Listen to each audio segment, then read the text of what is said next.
a chief compliance officer's ability to deliver on that AML strategy will boost business performance and the underlying share value and not create a bottleneck. Welcome to the Innovation in Compliance Podcast, part of the Compliance Podcast Network. Join us every week as we talk with industry innovators who are making compliance to help business run more efficiently and at the end of the day, more profitably. Here's your host, Tom Fox. Hello, everyone. This is Tom Fox, back for another episode. Today, I have with me Simon Winchester. Simon has an interesting background and, more importantly, for the compliance professional or other business leader listening to this, a lot of experience with products and services in the AML space. Since the Russian invasion of Ukraine, AML has become even more important and more ubiquitous, certainly in the United States and the United Kingdom and literally across the world. So with that incredibly long-winded introduction, Simon, first of all, welcome and thank you so much for taking the time to visit with me today. Thank you, Tom. Great to be here, and thank you for that introduction. So could you tell us a little bit about your professional background, Simon? Sure. So I've always been connected to technology within the financial services industry, but for the best part of the last decade, that has had a specific focus on identity. In the early part of my career at Jumio, I was responsible for leading growth across the EMEA region. And then for the last 2 years in my current role as Vice President of Advanced Technologies, my responsibilities now are to build the go-to-market strategies for newly acquired technologies within Jumio, and then to drive the adoption on a global scale. So recent acquisitions include our AML Solution, which is, of course, is focused here today. And then also earlier this year, we acquired a German-based KYC fraud and compliance platform called Fourstop. Well, it sounds like you're well suited to follow at least the U.S. administration's lead as all of this has become more important. And I should say it's not just the U.S. administrations, certainly the United Kingdom and Western Europe and our joint response to the Russian invasion. And maybe we can touch on that later. So tell us about some of the automated schemes that you've seen criminals use, and have they become more ubiquitous since the invasion, or is it just really a continuation of the things you'd seen over the past couple of years? I think it's a continuation, but obviously, recent events have certainly had an impact. I'm sure, as your listeners will know, money laundering is a broad and complex topic. However, at basic level, the goal of money laundering is for criminals to take illicitly gained funds and then turn them into legitimate cash or assets, which are, of course, ideally free of suspicion. So sitting at the core of this criminal process are three themes. It's placement, layering, and integration. Placement is moving dirty money into a financial instrument to start the process of cleaning. Layering is hiding that money. It's multiple small transactions which are made in different markets or across borders in an attempt to conceal the source of funds through a convoluted audit trail that make it basically impossible to determine the illegal nature of that money. And then there's the third part, integration, which following the layering process, money is obviously then returned back to the criminal organization through legitimate transactions. So surrounding this core are different processes such as smurfing or structuring, flow through of funds, creating full invoices, trade-based money laundering, such as investing in stocks and shares or buying property or art, often internationally, and inflated value.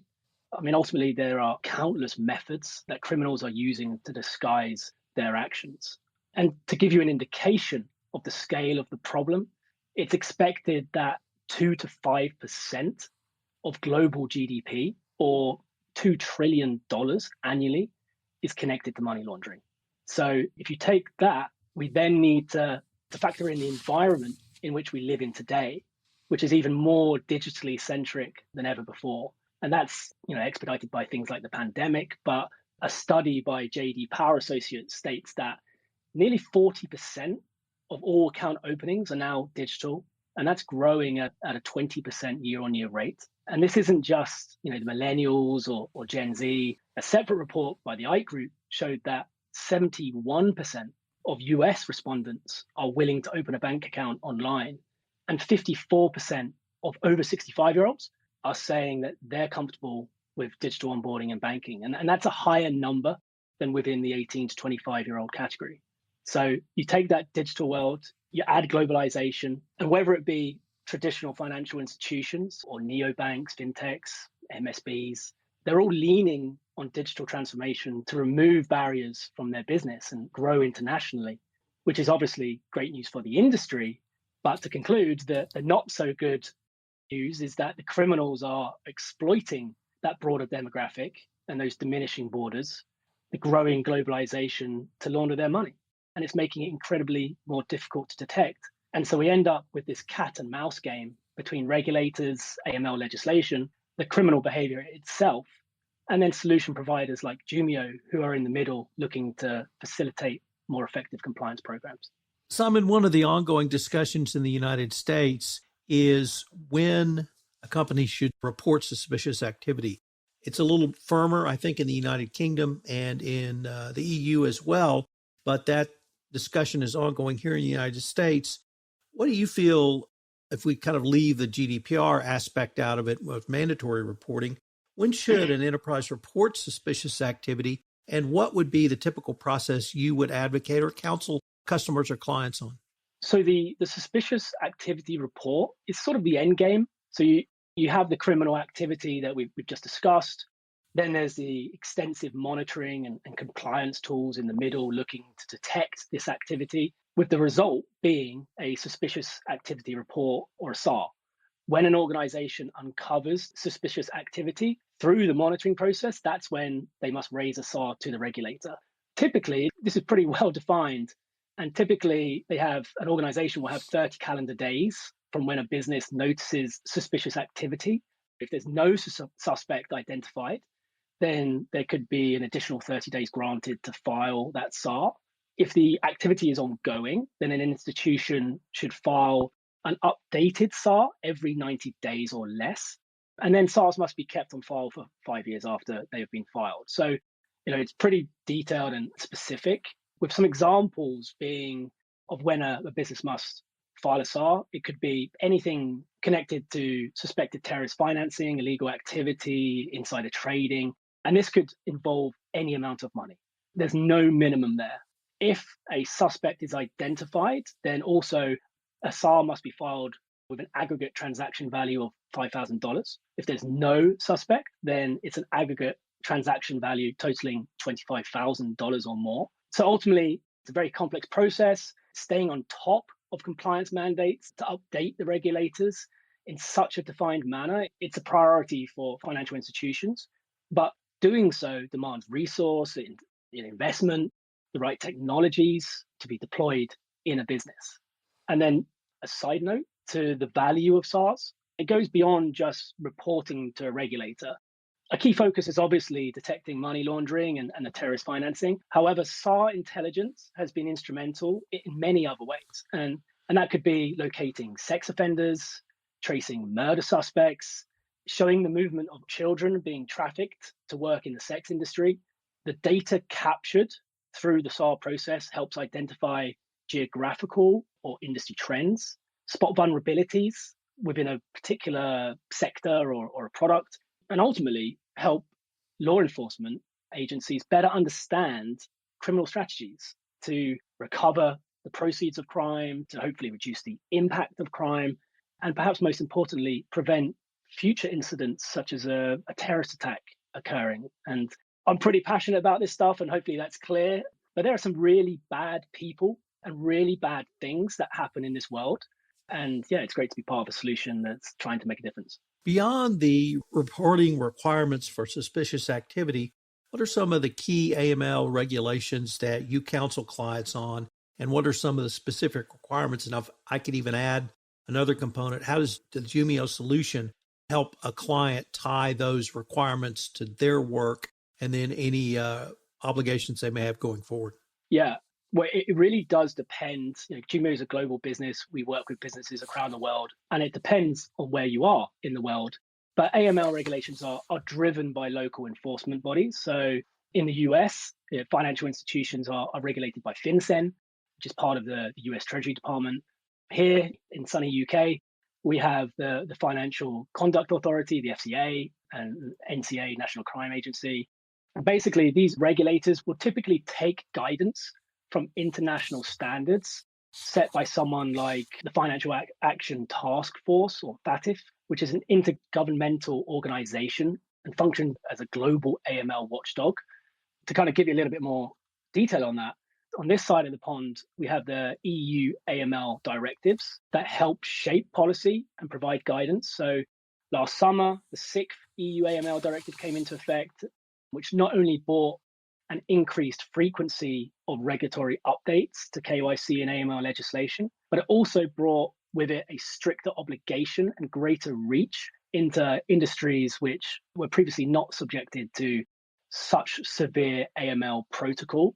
And some examples of that, I mean, probably the biggest example is firstly, the directive defined an additional 22 predicate offenses for money laundering, but also to include cyber, environmental, tax crime, human trafficking, murder.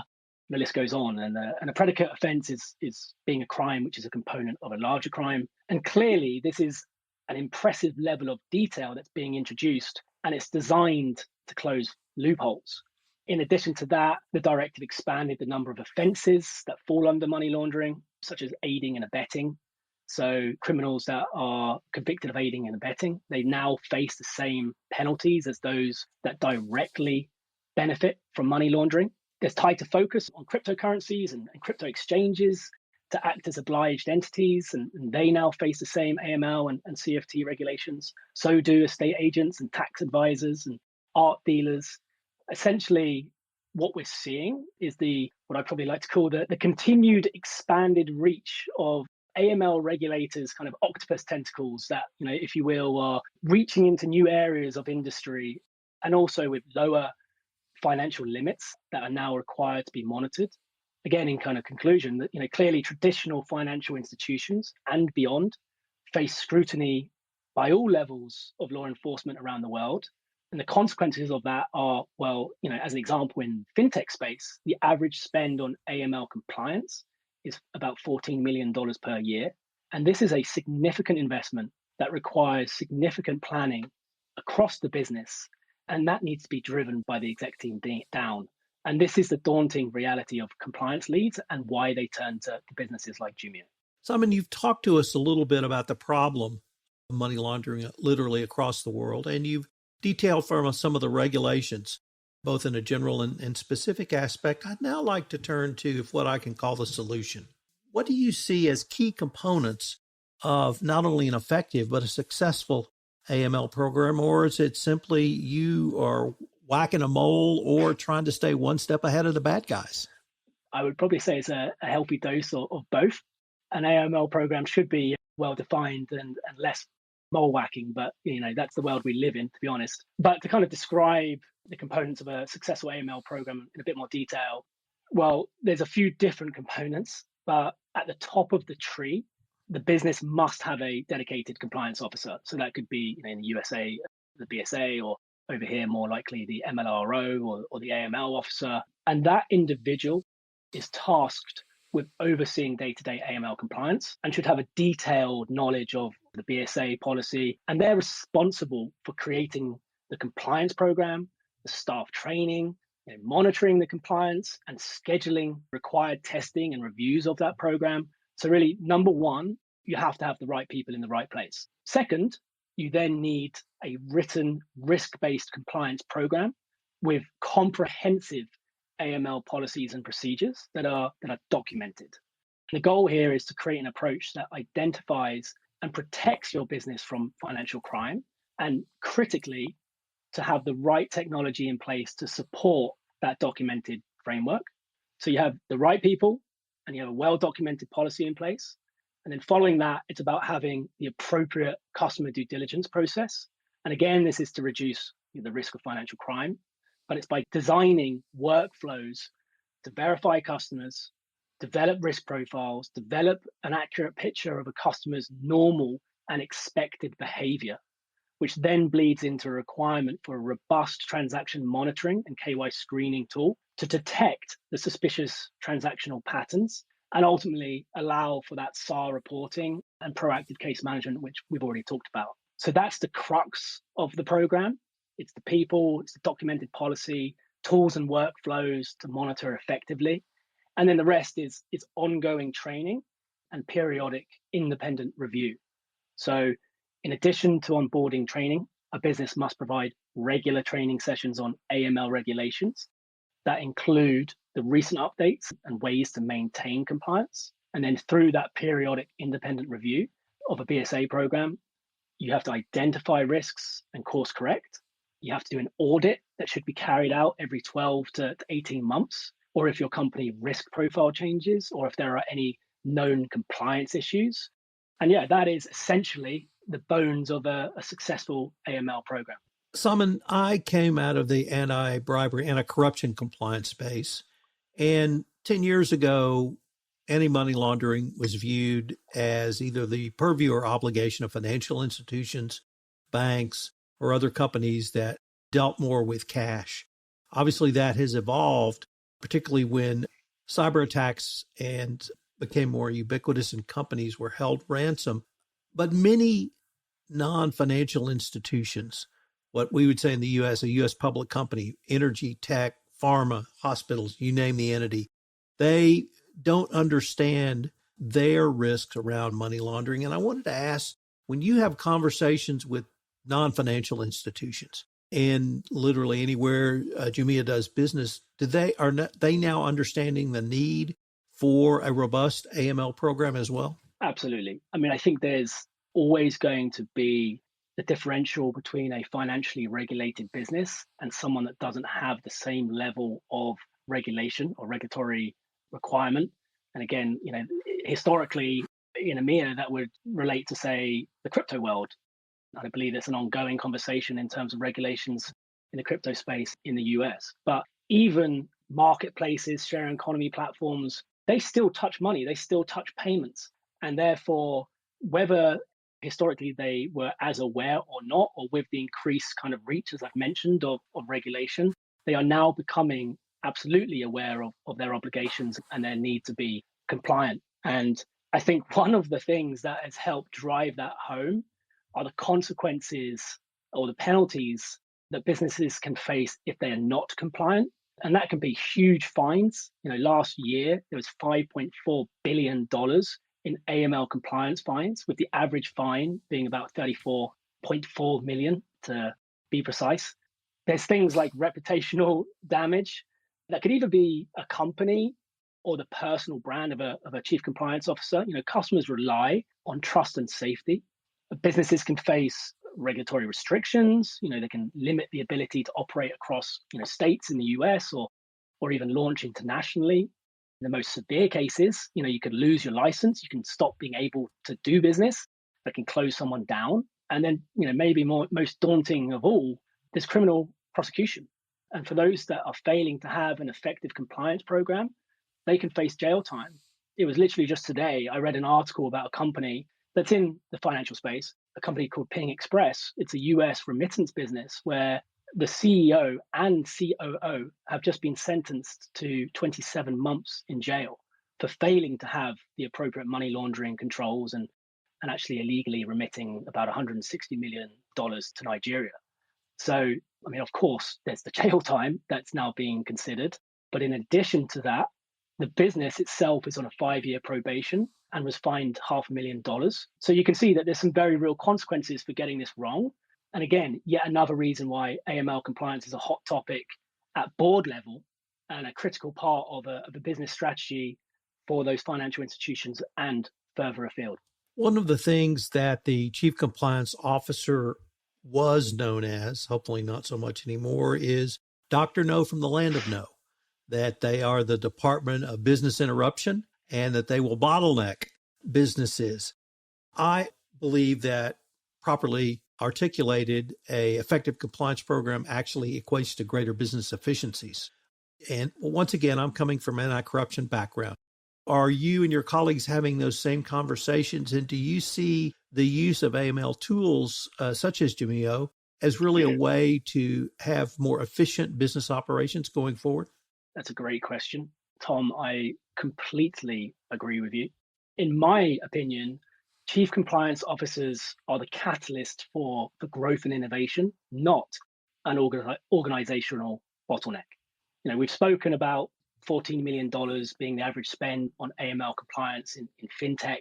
The potential for literally billions of dollars in fines, and of course, the real threat of criminal prosecution and jail time, like I just gave that example. If those were the consequences of me having a bad day at work, I would scrutinize every part of my organization as well. But I think chief compliance officers, they can get the raw deal.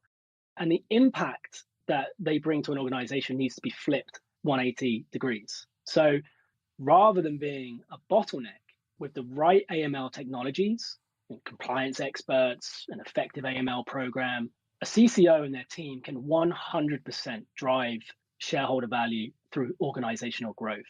And that could be via first mover advantage with a new product launch, or speed to market with expedited international expansion. It could be the ability to adapt to new regulation with a few keystrokes rather than engineering resource and service disruption. And all of those examples create a strong ROI on compliance investment and are consequences of an effective AML program owned by the chief compliance officer.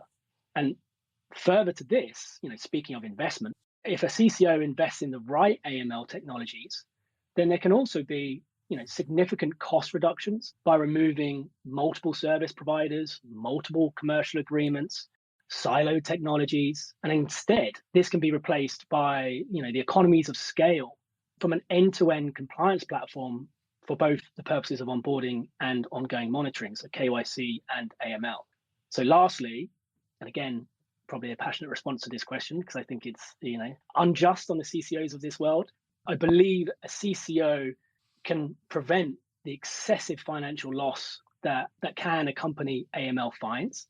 They can grow brand advocacy and reputation, and they can also maintain customer loyalty through trust and safety, the assurance that a customer's money is safe with that business. And these are those boardroom conversations again. Without doubt, in my opinion, a chief compliance officer's ability to deliver on that AML strategy will boost business performance and the underlying share value and not create a bottleneck. Simon, that's the third time you've mentioned the board of directors. I was wondering if you could give a few words about what you see as the board role in an effective AML compliance program, or perhaps I could flip it. When you and your team are brought in to counsel a board, what do you tell a board is their obligation in this area? Yeah, I think the board is ultimately responsible for setting that strategy or help setting that strategy and then trickling down through the exec team into the actual, focusing on AML, into the AML officers' creation of a program, all the way down to an analyst that's actually acting on a day-to-day transaction and monitoring for this suspicious activity. They are there to protect customers, but they're also there to protect shareholder value, to keep the business out of the headlines for the wrong reasons, to grow trust and advocacy. And again, I think it's the board that is helping to empower the likes of a chief compliance officer to be able to go and do their job and invest in the right technologies, invest the appropriate amount of money to make sure that they're getting the best amount of return for their investment. In terms of how Jumio help organizations kind of detect the suspicious activity and to meet those regulatory obligations set by regulators and obviously focused on by the board. Well, look, I've touched on it already, but major headache for compliance officers is the potential need for those multiple different service providers that create the siloed systems, the solution gaps, the challenges around operational efficiency. And as we've discussed today, AML and the wider identity landscape is a real complex environment. In addition, and you mentioned Russia at the beginning of the conversation, world events can cause regulations to be unexpectedly tweaked or updated, and this can have an immediate impact across your entire organization or maybe just certain geographies where you operate. So the new Russian sanctions that have come into place following the invasion of Ukraine, the downstream effect of that new ruling means a physical change to an AML typology in order to maintain compliance. And then to make it even harder, this would be relevant to preventing both the onboarding of new customers that are now sanctioned, but also the need to remediate the existing customer base to stop doing business where required. And again, that takes time, energy, and effort. So with legacy on-premise AML solutions, this would require engineers on site, hardwiring changes, potential delays in market launches, or perhaps even the need to postpone onboarding of new customers, which to the board is an absolute no-no. And in comparison, as a pretty granular example, I guess, Jumio has a vast library of AML rules that were built by experts. We lean on industry best practices, and these rules that are deployed as part of our platform can be modified by in-house compliance teams in real time to match exact business needs following a policy change, such as the new sanctions on Russians. So the point here is we are able to enable customers to not even break stride when reacting to situations that require a change to meet a regulatory obligation. And then finally, kind of just taking a step back, Jumio is an overarching identity platform providing end-to-end compliance. It's not just a point solution that's covering one aspect, such as AML in isolation. So we support businesses at the point of initial customer onboarding, right through the customer lifecycle, with continuous ongoing monitoring for KYC, KYB, which is not a topic that we've covered here today, know your business, not just know your consumer or your customer. And of course, AML. So as a single point of service, customers can rely on Jumio and react to regulatory or business changes in an instant, or they could tweak a risk signal in one part of the workflow, which has an instant ripple effect across the entire connected program, which ultimately helps drive greater operational efficiencies and performance for the board. And of course, perhaps most importantly, will help maintain that regulatory compliance. Simon, unfortunately, we are near the end of our time for this episode. But before we leave, I was wondering if our listeners wanted any more information on Jumio, on yourself, or really any of the topics we've touched on today, what would be the best place for them to go? There's our website. You can direct listeners to www.jumio.com. You can find us on LinkedIn. Twitter is twitter.com/Jumio or @Jumio. Of course, you can reach out to me directly at simon.winchester@jumio.com. But one way or another, there's more information there, and we'll be happy to assist with any further questions. If you want to stay up to date on the latest innovations in compliance and help your business run more efficiently, subscribe to this podcast and help spread the word by leaving a review.